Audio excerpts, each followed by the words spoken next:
Hello, hello, hello. Welcome back to the Artistry channel, where you get to see videos from the 4GDB session and going back and getting some interviews with some of the people involved. We were lucky enough to get an hour with the great Mac McAnally, who was early on, like the second day after I thought it up, was already answering questions for me. He was just generous with his time and knowledge, and thank him a whole lot. So without further ado, here's an hour with Mac McAnally. Looky there, it works. Hey, how about that? Well, now let me get my notes. God, well, it's first off, how you been? I'm good.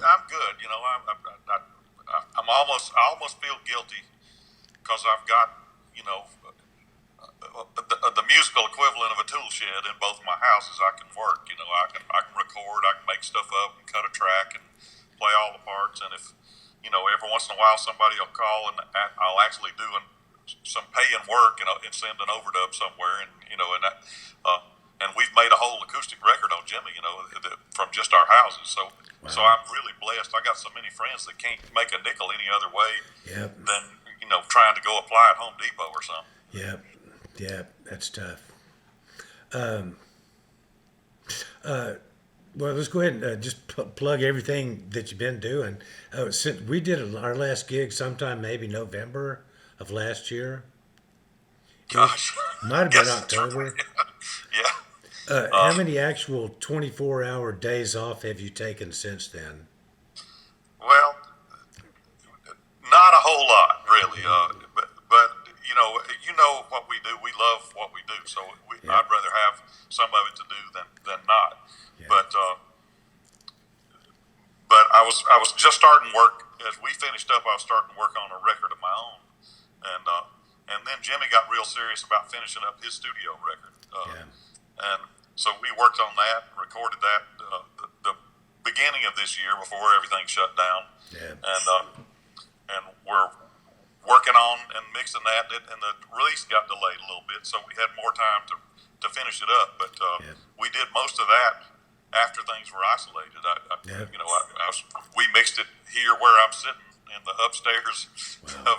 of my house in Nashville, and so we finished that record, and then my own record, which was scheduled almost simultaneously. We ended up delaying mine a couple of months. So I finished my album, which came out, I guess, in the middle of June.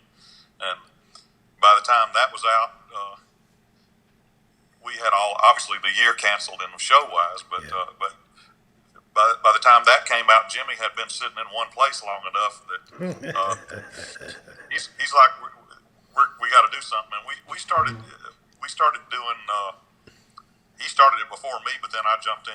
He was doing little Zoom meet and greet mini concerts Oh, for first responders, healthcare oh, workers, and first responders. And he's really good at that sort of thing. We yeah. put like 35 folks in a Zoom meeting, and he would talk to each one of them, introduce Wow. himself to each one of them, let them talk about. And like most folks in America, they were fans of his, and it meant a Yeah, lot to him. And we did. I guess maybe I did about six of those. Utley did a couple of them, yeah, and Robot did a couple of them, and I think Pete and Jim did a couple as well.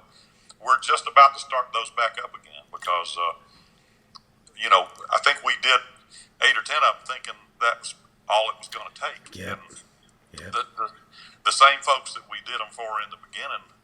I was just talking to Jimmy about this yesterday. The healthcare workers, in the yeah, beginning, they were working like mad because they thought it wasn't going to be a long time to do yeah, it, and now they're just exhausted. yeah, The ones that are still there are just so they need something to distract them, and we can provide a distraction. yeah, That's one of the only things we can do. yeah, uh, and Buffett as well as anybody does. Jimmy's a natural performer, and he loves making people happy. And there's nobody yeah, that needs cheering up more than those folks that are looking death in the face all day every yeah, day. So I'm proud to be associated with him, as I know you are too. Our whole yeah, touring family is a good bunch of folks, second yeah, families for all of us. yep.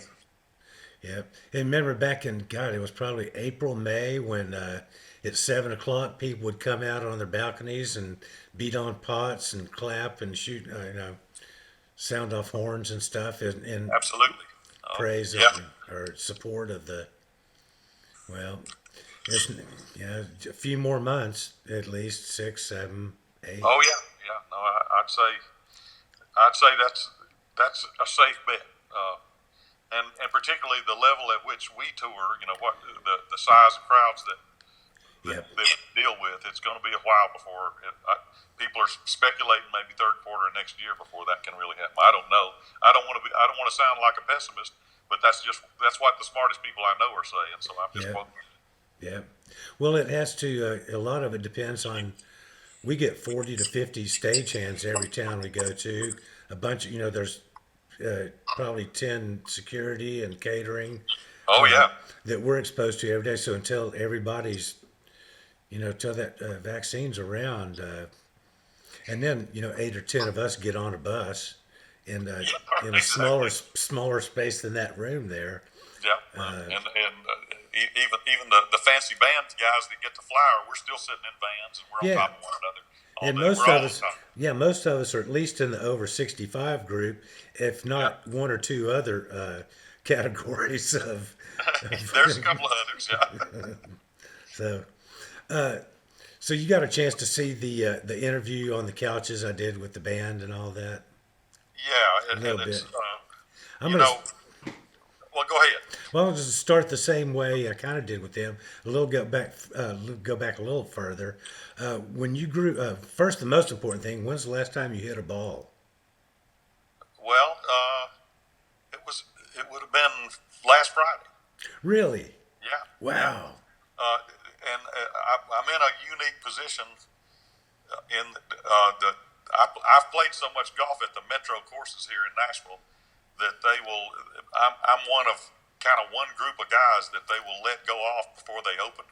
So we kind of have the course to ourselves. I got like a regular foursome of guys that have been real careful this whole Yeah. time, and and we pay when we come in, finish Yeah. 18, and we just walk it. Yeah. So I've actually played quite a bit of golf. I'd love to say I'm getting a lot better. That's not happening, but I'm getting plenty of exercise. The Wow. walking is good. Yep. Yep. Uh, If I and don't. and being outside some helps with the mental aspect of what's Yeah. going on. I know so many people that can't get outside. Yep. I haven't sat down inside a restaurant, and I haven't gone in grocery stores. I haven't done much of what regular folks have to do, Yeah. but I have been out in the woods a fair amount, walking. I've walked, social distance walking with my kids, Yeah. and I've done some walking to the golf course. So That's cool. good that way. Yeah. Yeah. If I don't play in the next 2 weeks, it'll be about a full year.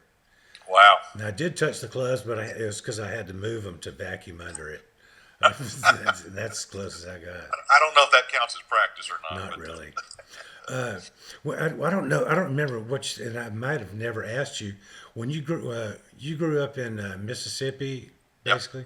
Did y'all move around a lot, or were you kind of in the same spot for a while? We were in the same spot. I was actually born in Alabama only because that was the closest doctor's office to my hometown in Mississippi. We didn't have a doctor when I was Yeah. born in Belmont, Mississippi, so we went across the state line. I was born at the same doctor's office that Tammy Wynette was born. Wow. We were both from Mississippi. She was from Tremont, Mississippi, and I was from Belmont. But Red Bay, Alabama, was the closest doctor's office for both of us. So she actually went to high school with my mom. Wow. Yeah, she was the queen. Oh, she was awesome, a sweetheart. So was it a musical family that you grew up in? Yes, probably more than anything else as far as a defining.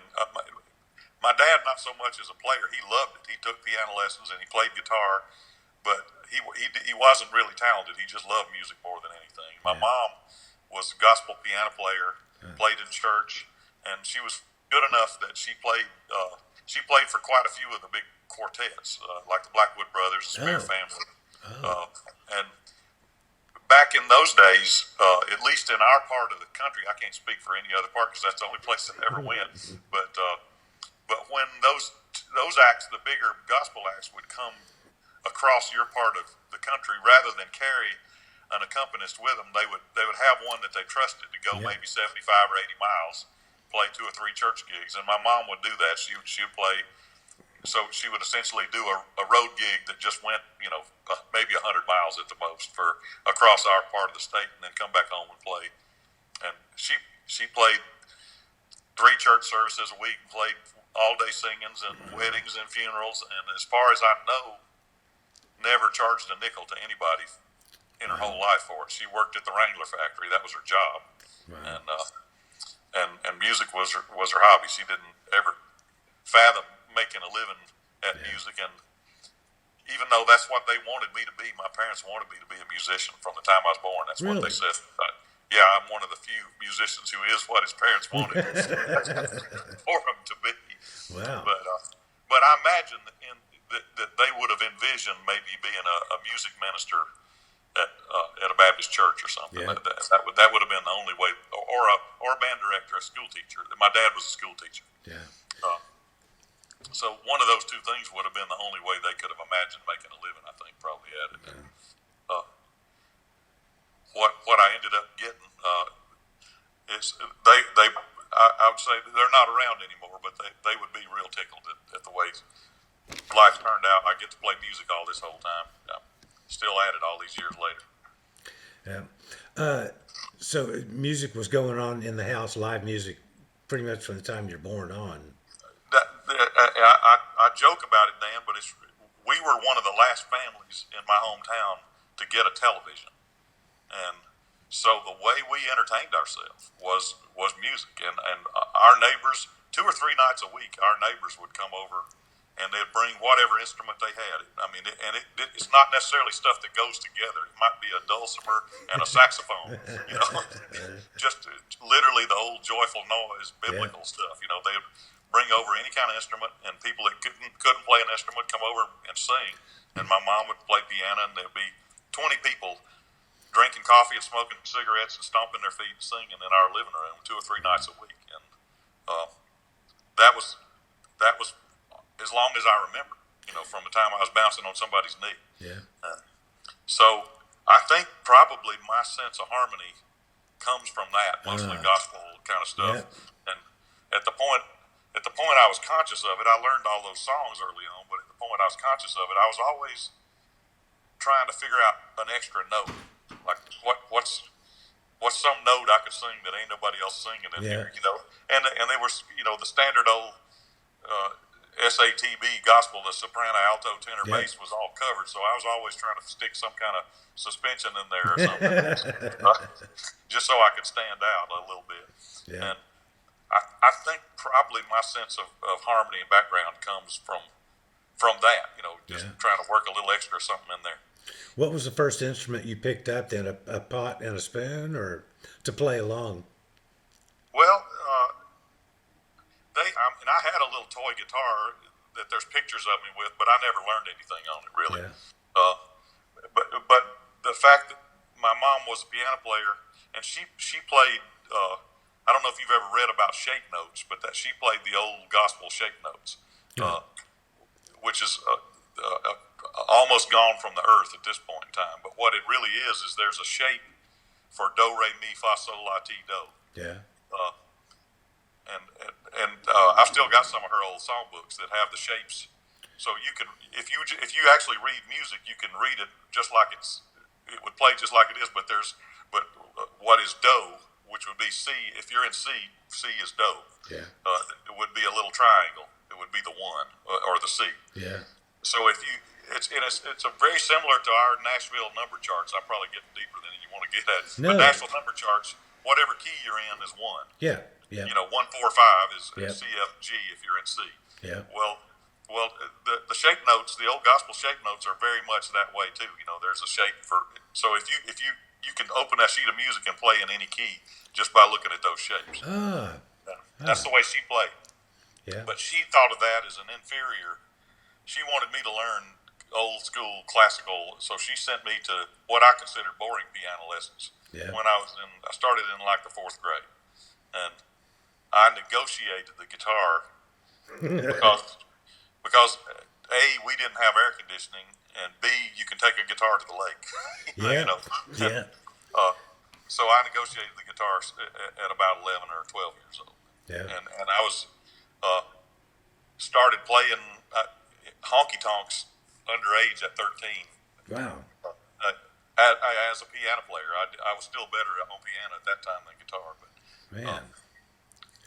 What was the first guitar you got? uh, well, uh, my dad had a hand-me-down Silvertone from Archtop that was my aunt Maverine McAnally married Flavis Presley, who was a first cousin of Elvis, Yeah. and Flavis fancied himself as as Elvis the second, Yeah. and he was named Flavis, which is close, Yeah. and Presley, and they were Yeah. same family. But Flavis was a truck driver, and he had a couple of Elvis's old hand-me-down guitars, but his Silvertone ended up at my dad's, and it was really hard to play, and had heavy gauge black diamond bought at the drugstore strings, you know. Yeah. So Yeah. you had to want to play it pretty bad, Yeah. and it was huge. It was a big old Archtop. Yeah. Was it the black one or the brown one? Well, I don't know. I guess that would have been a fancy model of it, but it was Yeah. huge. I remember it being real big on me. Yeah. I think the ones in the catalog, a bunch of the guys, some of the guys got that guitar first. And Yeah. said, did you get the black one or the brown one? Yeah, right. It was like $29 in the Sears Roebuck catalog. I'm sure that's right, and I don't even know that was a good deal. Yeah. But, Yeah. I think Paul, the drummer, still has his, still plays it. Sounds Oh, that's terrible. awesome. Oh, it's awful sound guitar. yeah, and then I was horse trading all kinds of stuff all the time. I went through and I actually took. There's a really good guitar player in my hometown that was a Chet Atkins freak, and he still is. He's still there, and he's a great player.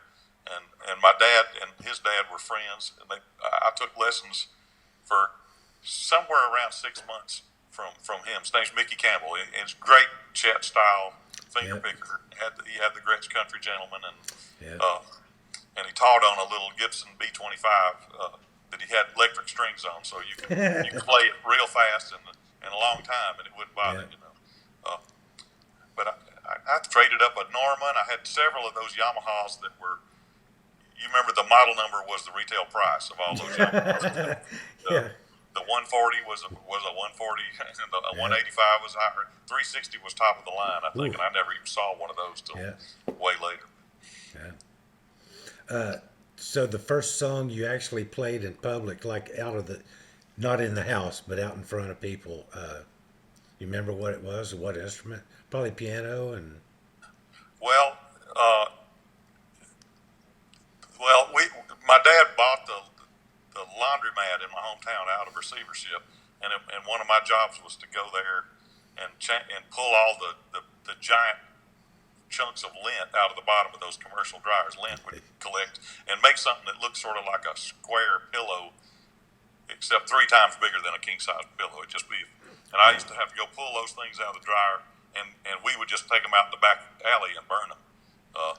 That was one of my jobs, and I would sit there and practice guitar while I was doing that particular job. And my hometown, I don't know if you saw the movie Footloose, but it was illegal to dance. In Belmont, Mississippi, it was illegal to dance. It was a dry county. You couldn't have a beer, although some folks had beer, but you couldn't buy beer in my home county until 2016. But the whole time I was growing up, it was a dry county. We had to go across the Tennessee line to have a junior-senior prom because it was illegal to dance. Wow. So probably different upbringing than you would have come up. But I'm sitting in the laundromat practicing guitar, just playing what little stuff I'd learned. And there's an old guy in our hometown named Carl Brown who was the guy that plowed with a mule. That was his job. He plowed the fancy gardens. He plowed. They wanted a mule guy, whereas the tractor guys plowed the bigger stuff. But Carl was the fancy, and he was in his 70s by then. And he walked by, and he said he came in, saw me playing the guitar. I'm giving you more story than you want here. No, not a bit. He said, "Can you play Wildwood Flower?" And I said, "Yeah, I think so." And he said, "Well, let's hear it." and I started playing Wildwood Flower, and Carl started buck dancing. And there wasn't anybody else in the laundromat. It was just me and him. But he threw his hat down on the ground and started the buck dancing around his hat, and I'm just playing Wildwood Flower. And a couple of folks walked by and come in there, and they started throwing money down in his hat. And we did Wildwood Flower, and then I did Down Yonder, and Under the Double Eagle. That's three songs that my dad had. My dad could play all three of those, or at least play rhythm behind them. Yeah. And by the time we did three songs, mainly based on his dancing, probably more than my playing, but we had about 35 bucks in Wow. in his hat. And he and I split that down the middle. That's the first time I ever played in public on the guitar. And I'd sung in church before, but that's the first time I ever played in public and made money from it. Wow. You never know what's going to happen. Did that very money, shortly after that, this guy named Shelby Dean Lindley came to my parents' house, knocked on the door, and asked if I could play with him across the Tennessee state line in Iron City, Tennessee, at a honky tonk called the Circle Lee Club. And neither one of my parents had ever been to a honky tonk, but they were both teetotalers, had never been, and they weren't ever going to go into one. Yep. And I was waiting on him to throw this guy off the porch. And somehow or other, he kept talking and said, "Well, I understand you want your boy to be a musician. They tell me he's a fine player," which I wasn't really, but I was 13. But he said, and check out the name of his band, Dan. The name of the band was Dean and the Reefers. Wow. A little foreshadowing. And Circle of Life stuff there. That's my first band. He worked at the body shop at the Ford place in Muscle Shoals, and he had a little country band, Dean and the Reefers, and he did not know what reefer was. He just thought it was a cool sounding word. And he had a big Ford van, and it had Dean and the Reefers painted on the side of it. And Dean had a big old one of those big Buzz crew cuts, with butch wax on top, and he never could figure out why all the hippies gave us the peace sign when we drove by with that Dean and the Reefers painted on the side of our van. Why do they do that? But anyhow, he kept talking, and my parents didn't throw him off the porch. He said, "Well, here's the deal. I'm a good Christian man, and I'll look after him, and I'll make sure he behaves himself, and I'll drive down here and get him, and I'll bring him back home from Tennessee after we get through playing, and I'll pay him $250 a week cash." And I was 13. And that's more than my mom was making at the Wrangler factory, and that's more at that time than my dad was taking home teaching school in Belmont. Yeah. And something about his presentation made an impact on my parents. Yeah. That Friday night, I was wearing a lime green leisure suit that he bought hand me down from George Jones's band, and playing as a member of Dean and the Reefers. And Wow. and I was in the seventh grade, but we played 5 nights a week. Wow. Well, we rehearsed one night a week, played 4, but I made $250 a week, and I wasn't getting home till 2:30 in the morning. I'd get up at 7 to go to school. And Wow. so Dang. I got a good kickstart. Yeah. And I made way less money than that for most of my career that followed. Yeah. Yeah. That was a pretty good starting pay. But Yeah. Get your hopes up. yeah, right. What was the worst band name that you were ever in? Well, depends on how you arrive at worst. A couple of bad band names I was kind of proud of. I was in the Lost Beaver Patrol, and which we thought looked really good on the marquee. In lights. And we had a song. We had the Beaver Patrol song we'd kick it off with every night. I remember you talking about that. Yeah. The one I wanted to succeed the most was the Rhythm Methodists. Wow. We couldn't keep that one going, and I really wanted that one to hang on. That was a good one. That's a good name. So a couple of times in my career, I've met people that were like the either in music or politics or something that was just like where you actually you can't really get your words out good. Yeah. like right now with you. But There's that. Yeah. who have you had that happen to you? Oh yeah. I always am. I'm pretty close to mumbling all the time, as far as heroes, I've gotten to be around, and some folks who weren't heroes who were just turned out to be so impressive. Yeah. I just felt like I didn't. Not, I didn't want to. I don't want to say I didn't deserve to talk in front of them, but I didn't want to waste any of their time with me talking. I wanted to hear everything they said. Yeah. You know, that's and my dad used to say as a kid, in the times where I got a little too talkative, he said, son, I'm proud you can express yourself, but it's real hard to learn anything while you're talking. Yeah. So I took that to heart, and when I've been around smart people, I try to keep that to heart, and listen to what they say. But in my particular career, I got to be around, Willie and Haggard and Johnny Cash and George Jones and Ray Charles and Linda Ronstadt, Yeah. Paul McCartney and Billy Joel. I've been just so lucky. Leon Russell. Randy Newman, Leon Redbone, John Prine. I got to tour a long time with John, opening for John, and just ever how many words I said in the presence of John Prine was a mistake because I should have been listening to him even more. What a phenomenal writer and great guy. Yeah. He just well, you've seen it too. There is a network of people in our business who you are blessed to cross paths with, because it's impossible, A, to not realize the support you're getting from them, and B, to learn from being in their presence, just from being in their, whether it's the tail of the comet or the drafting in the NASCAR sense of drafting or whatever, just being around people that are that kind of person. In any field, I'm sure it's that way, but we just happen to be in the music field. Yeah. But I've been around great record producers. I was around Owen Bradley and Jerry Wexler from the R&B days, and George Martin from the. I've got to work with some great record producers, and Rick Hall and Muscle Shoals, and I just can't. I can't explain how lucky my particular piece of time has been, but I'm really grateful, because if I just picked up one little nugget from the people that I've gotten to be around, I'd be pretty smart, Yeah. And I doubt that I did, but I had the opportunity to learn some good stuff.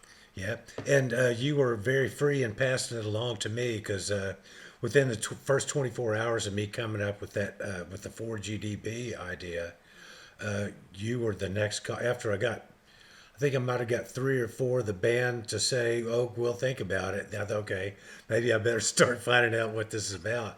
And early on, you were helping me with between digital and analog.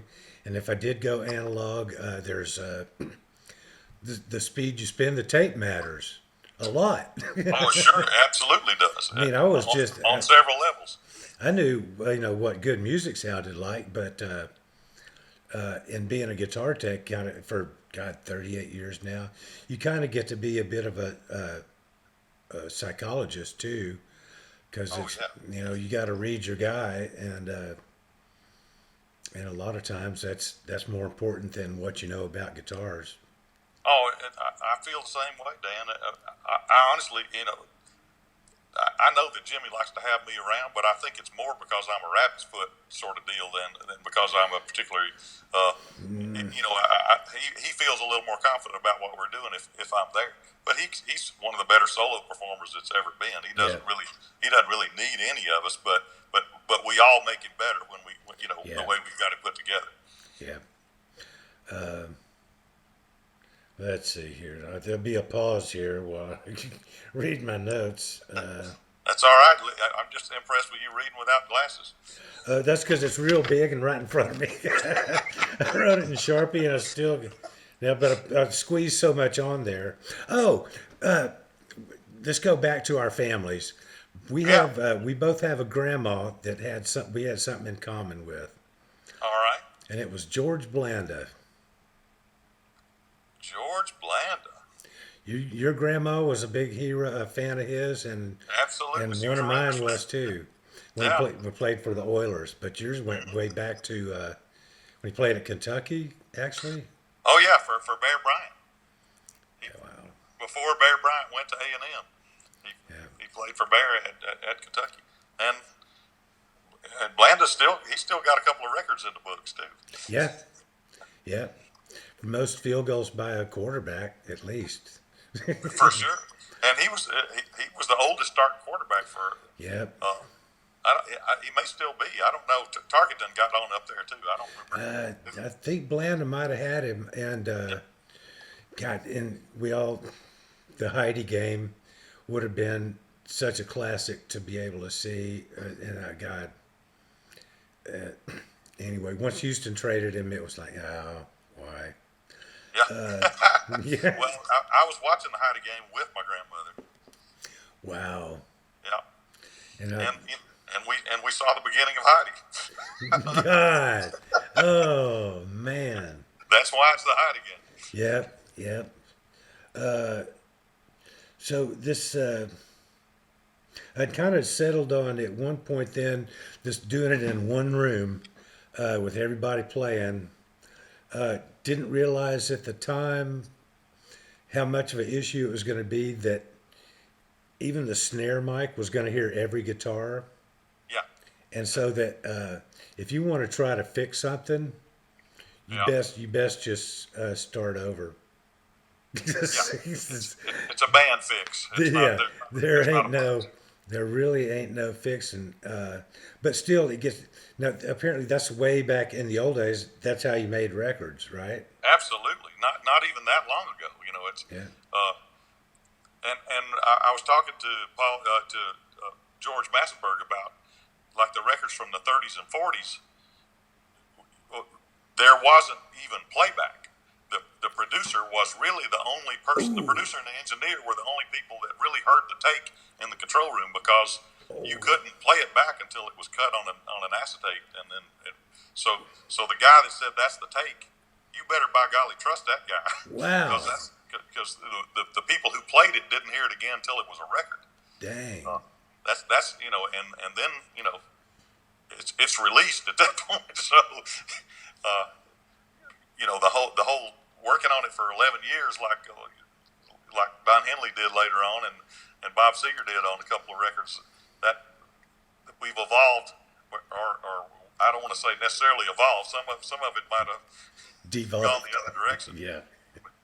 But the whole idea of overdubbing, came from Les Paul. He invented multi-track overdub, Wow. and when I started at home, because my dad was a school teacher, he had a couple of those old Wallensack reel-to-reel recorders that they would record lectures Yeah. with. And because he had a couple of them, I couldn't leave him alone. I'd sit and I'd play a rhythm part down, and then I'd play that rhythm part and play it through the speaker, and play another part into the second one, Yeah. and then play both of those back and through the speaker, and play another part back to the first machine again. I was just bouncing back and forth, and it didn't sound worth a flip, but I was inadvertently training myself to play in rhythm a little bit because we didn't have metronomes or drum machines back in those days. I guess, well, we probably could have had a metronome, but we didn't. Yeah. I put a tennis shoe in one of the dryers at the laundromat and try to keep time with that. But God. it lost a beat every once in a while. Getting about 9.5 speed or something. Yeah, that's pretty much it. Let's see here.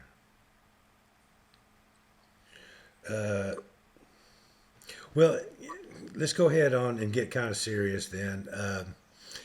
You've kind of talked to me about you're kind of in the middle with people on both sides of the political issues and kind of riding the fence like me. It's like you got friends on both sides, and it seems like there's like this huge gulf, but it's not really that big. But how do you manage? Well,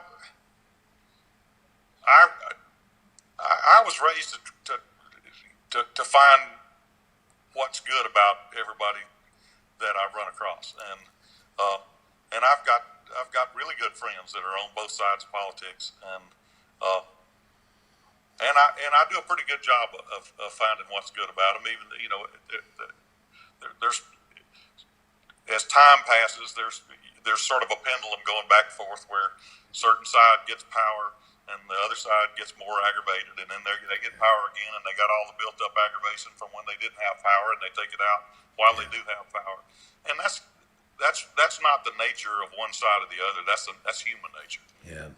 Humans tend to not do well with power. Even if you make me a hall monitor, I'm going to figure out some way to abuse that power. Yeah.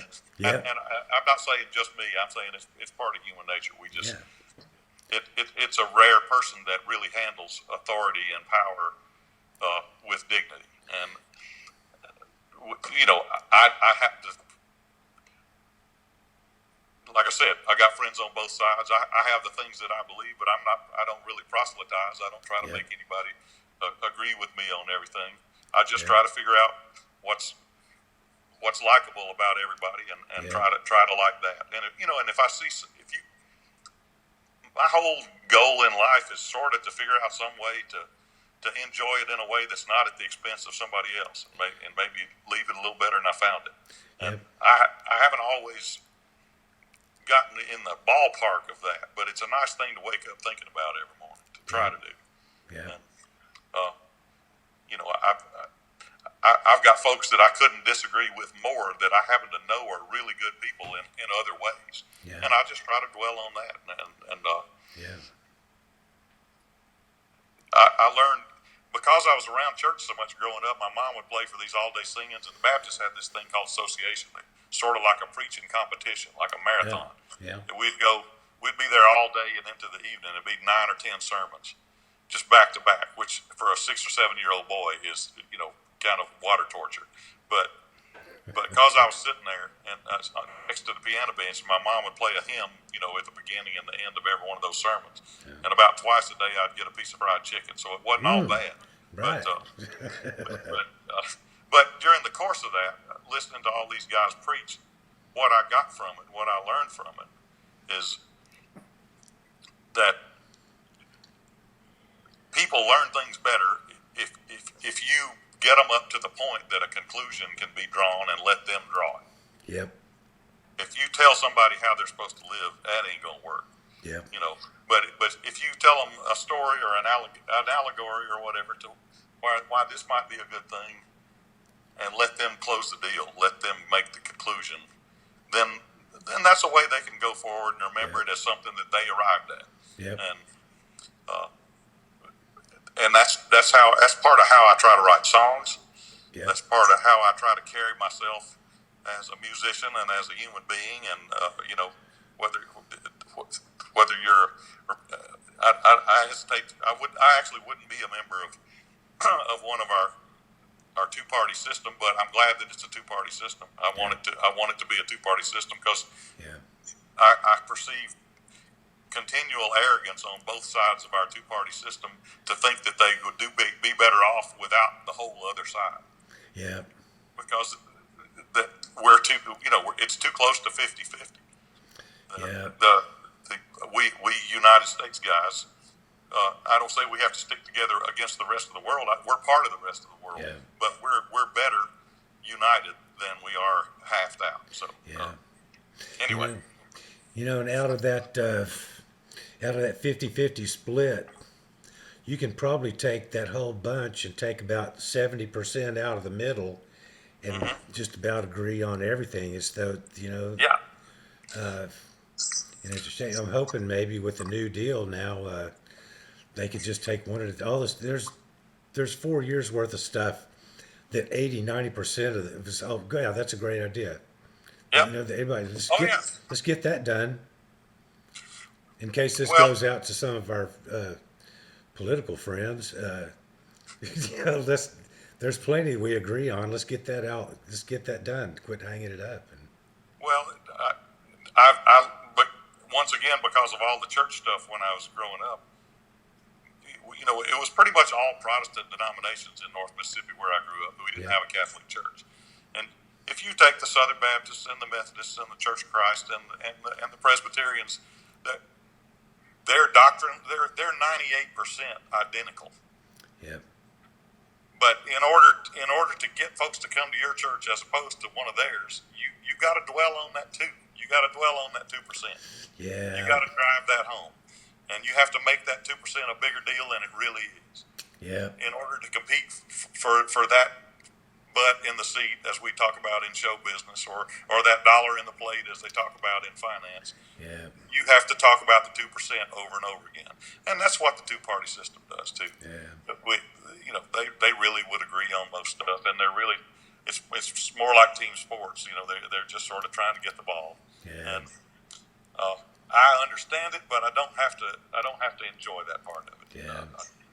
Yeah. I lived in Oklahoma long enough to learn about Will Rogers, and all kind of good quotes. Tons. But I bet I know which one you're about to say. I love it. Go ahead and say go it. ahead. Well, okay. It's he was asked, and he said, "I'm not a member of any organized political party. I'm a Democrat." I'm a Democrat. I love that. That is so good. Well, Senator Hal Heflin in Alabama, we lobbied him for some songwriting stuff one time, and he patted us on the back and he said, "Fellas, I got friends on both sides of the issue, and I plan to support my friends." Yeah. And he did. He actually told us, he said, "This thing y'all are worried about, it ain't even going to come up to a vote. So y'all just enjoy yourselves here in Washington and don't worry about it." Yeah. Yeah. So, any good words you want to say to the fans out there, just to just keep up? Yeah, we got to be good for another 4, 5, 6 months, but keep the mask on and do what's right. Yeah, we actually have, we don't control how long this thing goes on, but we have a little say so. We can shorten it by behaving ourselves. Yeah. And it's not easy to live a different way than we've been living the whole time. So, just hang on to your family, and if you're blessed enough to have a way to keep safely working, do that. If you're not, then hang on. Yeah. Because this is the whole world. It's not just us. It's not one party or another party. It's not just America. It's the world. Yeah. But we're all in it, and there's enough good in human nature that we're going to get past it, I think. Yeah. And I know I root for everybody. Yeah. I'm thinking about everybody, and I know how fortunate I am. I feel a little bit guilty about how fortunate I am too. Yeah. But that I say we're in it for the long haul. We're going to go do what we do when it's done, and we're going to try to put a salve on however bad you feel from sitting in the house for a year. Because that's one thing about the Coral Reefers. We're a big rolling ball of goodwill and good time. We're going to have fun when we can. Yeah. Until then, we're going to remember how much fun we've had so far. Yeah. You got any picks for television? Have you got to watch any television over the last year or so? Something like maybe you got caught up on that hadn't seen, or something new? Well, I've been going through some old stuff. Some of my old Tracy Hepburn.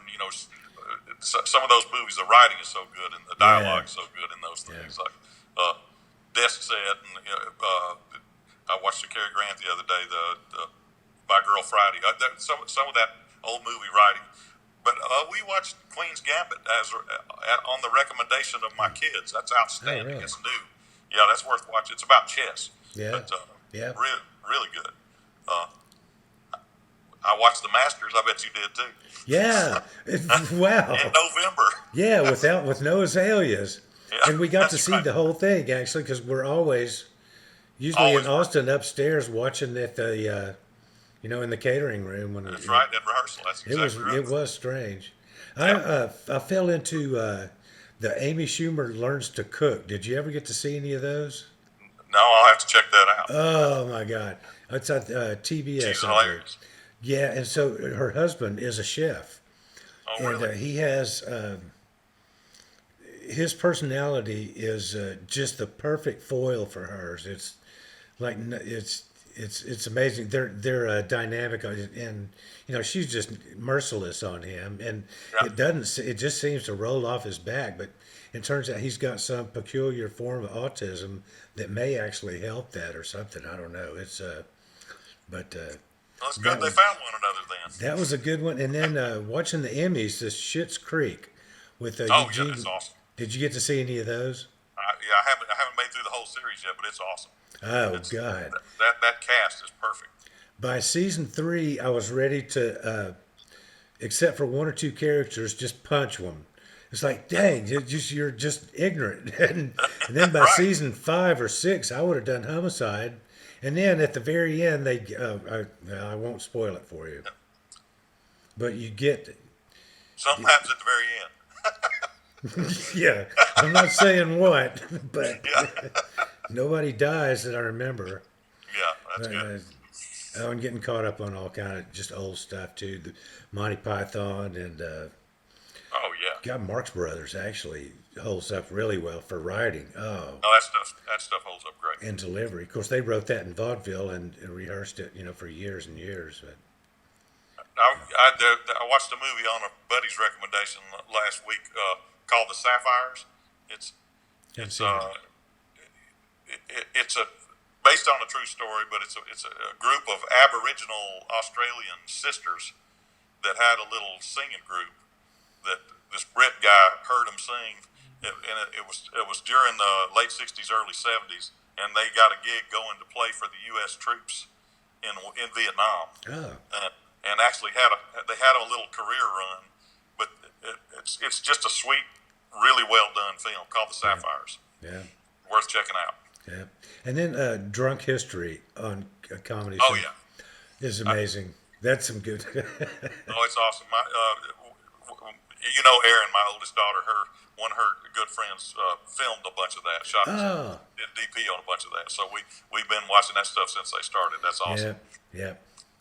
Well, look, you probably need to get some rest or dub something else or mix something down. Thank you for your time. And thank you for your help on the. God, it must have called you 15, 20 times during that whole thing. I hope you Well, feel like the time was well spent. the time's well spent, and I got to brag on you a little bit too, Dan. I had some musical heroes that I grew up around that meant a lot to me, and a lot of them just played around. They wouldn't have been necessarily even as talented as Bert and the guys that you were working with, but they meant a lot to me, and Yeah. I wish I thought of doing something like you thought of doing. That's a cool thing that you did, and you're to be commended for it. And I'm tickled to be just a little bit of grease in that wheel somewhere. But, Oh, a big bunch of grease there. And it was just one of those things that for anybody listening, it was just one of those things. Once I thought it up and had the thought, okay, this could be good. I don't want it to be 5, 10 years down the road, and a case of God, I wish I had done. What if I had I wish I had done it, and it was like almost a curse, but then kind of a blessing too. This is not going to be the one thing that I'm going to look back and because all the guys are getting older and everything, me too, and I got to give Jimmy credit. And he didn't really know, but actually buying that telly way back kind of started the wheels in motion. God, 10 years ago for this thing getting started, and then the fact that I had a steady gig for 60, would it be 17 years now, gave me the financial. I could take the risk and do this. Put up my retirement money. It looked like we were going to keep working back then. once you figured out we weren't retiring, Well, yeah, maybe for a while. yeah, no, yeah. Well, our business, you don't find out you're retired until it's already been rolling for a Yeah. year or so. The phone doesn't ring or whatever. But Yeah. no, but that's a cool thing for those guys. And I remember you saying they didn't all know one another that Yeah. well. That's what's cool too. I mean, Yeah. they probably were aware, but without knowing each other. That's Yeah. also really cool. Yeah, and they got that was actually for you just count the guitar players, four pretty good sized egos in one small space. It's guitar players. Yeah, and I had to make it like kind of clear up front that this is not a shootout. It's not a Texas, gunfight with guitars. This is just like trying to make it like a family reunion where Yep. some of you don't know that weird Uncle Bert and cousin John. Right. But there's a room off to the side where there's instruments. Let's just go play, and really with no charts ahead of time or anything. And God, nobody wanted to tell me. I think they maybe thought that it wasn't going to happen Yeah. because there's been enough guys, I'm sure, over their careers that came up to him. Oh, I'm gonna do a record. I'm gonna do this and Right. that. Yeah. Oh yeah. And it was up to the last week when some of them still. You mean what? We're gonna do this? Yeah, yeah. I done spent like $15,000 worth of tape. We're gonna do it. We're gonna record something. Yeah. But just to keep it fun, and that was where kind of just being guitar tech helped, and knowing all these guys for like 35 years. But just No, that's just so cool. It is, and to me, as a musician, there is no better way to get to know people than playing with them. yeah, Then we're better musicians. We express ourselves better with our hands yeah, than we do with our big old mouth. Yeah. The first time.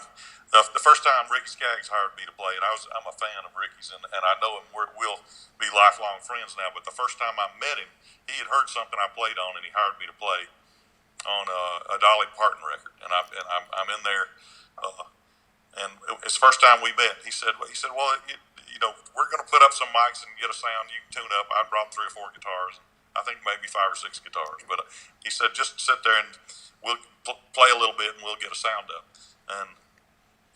And I just shook his hand. I didn't know him really at all, and I sat there and strung up and started finger picking a little bit, and wasn't paying any attention to anything. I didn't have my headphones on, but I knew that there were people who were moving stuff around in the control room. And all of a sudden, I looked up, and he had walked out. He was standing in the booth with me, and I didn't even hear him come in the booth because I wasn't listening to headphones. And I looked up, and he was watered up, like teary-eyed. And he put his hand on my shoulder and he said, I know everything about you I'm ever going to need to know. wow, We're going to be friends for the rest of our lives. And I don't ever need to know anything else about you. I know you all the way from listening to you play for a minute. And we didn't say a word. wow, And not every interaction is like that, but Yeah. that's an example of what I'm talking about. yeah, That was a better introducing myself than I could have done talking. yeah. And that's probably that way with your guys. They got to know one another playing. Yeah, there was a buzz between the 2-inch machine and the console, the old Neve console, that Yeah. they'd been working on all weekend. We came in on Monday, Yeah. and they still, well, you won't hear it. You won't hear it on the recording, but on playback you will. Oh man! So that's when I set up the couches, and Yeah. they had just kind of maybe just got a little bit of a sound check, played a couple shuffles maybe. Yeah. And it was okay. Let's go do this, and got the interview. So they really kind of got to know each other just by telling the stories. When I circulated through there, what was the first guitar you had, and it ended up. I think I asked 3 questions over 90 minutes, and because I was just counting on there was just going to be crosstalk. Yeah. Hear a name and some great history, and then came in the next day and got 22 songs the next 4 days. That's awesome. Yeah, a bunch of them were one take, and so. But thank you again. That's probably the best thing, most rewarding, just satisfying thing I've ever done in my life, and I got to thank you for pointing me You didn't point me the wrong direction. However, you and Chris Stone both had a chance to talk me out of it. And you didn't. You never did. It was just kind of, No, but no, I could tell you were passionate about it and about those guys. And at the point at the point you have that, then money takes a back seat. Yeah, and actually, that first day, the money went away because I figured you're going to spend between 55 and 80,000 to have product at the end of it, and it was right in Yeah. the middle. Yeah. And if you're never going to see a dime back from it, is this worth doing? And when they said absolutely yes, then I never really thought about it again. And that's the way it ought to be. I don't. I didn't get in this business to make a living at it. I got in it because I can't not do it. Yep. I'd have to be doing this in my off time from my regular job if I didn't get to call this my regular job. Yeah. And the things that I've gotten paid to do accidentally over the years, and some of the ones that I didn't get paid to do, are actually more valuable than any of the things that I could have ever paid to do as vacations or. So that's why Chris and I didn't talk you out of it, because we both thrown some money down a hole ourselves too. but sometimes that's the right thing to do, And in this case, you had something that had some heart to it, and that's worth. I'd rather have that than money. Yeah. And sometimes you get a both, Yeah. But something like what you did there, because that's what it is. It doesn't have a lit fuse on the calendar of it. It's still the same thing 10 years from now as it was when you did it. Yeah. Some of these old records I listen to all the time, they're that exactly. It's that they didn't know what they were doing. They went in and they experienced a great time. That'll always be a great time, not attached to any trend or any fashion. It's talented people having a good time, and music's one of the only things in the world that can take what's bad in your life and make something good out of it. Yeah. We're attached to that. And, you just can't beat that. There are not many things that do that. Yeah. And now I have a big cabinet full of rolls of 2-inch and 1/2-inch tape that who knows if it'll ever get used again, but I've got them. But you know what though? They're valuable. Yeah. Your master. You can sell analog tape to get for the folks that are still using analog. It actually sounds better.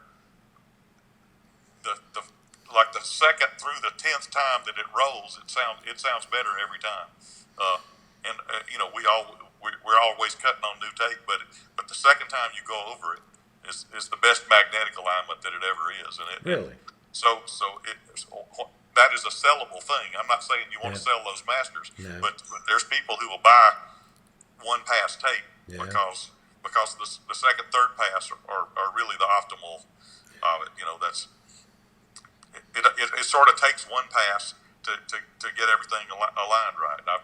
People that are smarter than me have told me that. You don't want to listen to it because I said it, but that's what I've always heard. I've heard more say it that way than the other way, but I was wondering, like you said, if you got 4-minute song and then some leader and then a 6-minute song, can you just take the leader out, join the two things together, scrub it, and have full length in, or do you have to fit? Really?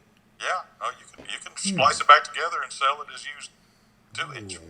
Well, if I ever decide to do this again, because you can use it again for sure. You should use it again. Yeah. Because there was one song that I really wanted to try that we didn't get, and I don't know if I ought to give the idea away. If somebody wants to try this, have at it. I wanted to do the Chuck Berry thing with the standard Chuck Berry intro. But each guy, there's a dozen ways to do it, and at least 4 of the guys, and run that around the room, and everybody start and play, and then do the same solo. And when it comes back around the last time, everybody play all at once. Everybody do all the intros and all just solos, all skate solo and intro. Yeah. And it would either be a train wreck or a big train wreck. You just reminded me of something somebody told me the other day. My great guitar player here in town, Tom Bukovac, was saying the drum intro on Led Zeppelin Rock and Roll is John Bonham playing the Chuck Berry intro. Dun, dun, dun, dun, dun, dun, dun, dun, dun, dun, Really? Wow. Listen to that. It's like the Johnny B. Good Yeah. intro, but it's on drums. Wow. I never had thought about it, but it is Yeah. that. Well, you've been on TV, so you didn't lately. So you've kind of had to get you getting home haircuts or. Well, no, I guess I've had two haircuts in this whole year, but my hair grows pretty fast. You've been out there with it. It's like a weed. So yeah, you got some hair going. Well, it's just about if it's a haircut and a golf game in the next 2 weeks, or it's been a full year. And I might as well throw in conjugal visit too. It's like, dang, man, and a paying gig. It's like, holy cow. You know, that's a long time to go without the big four there. You know?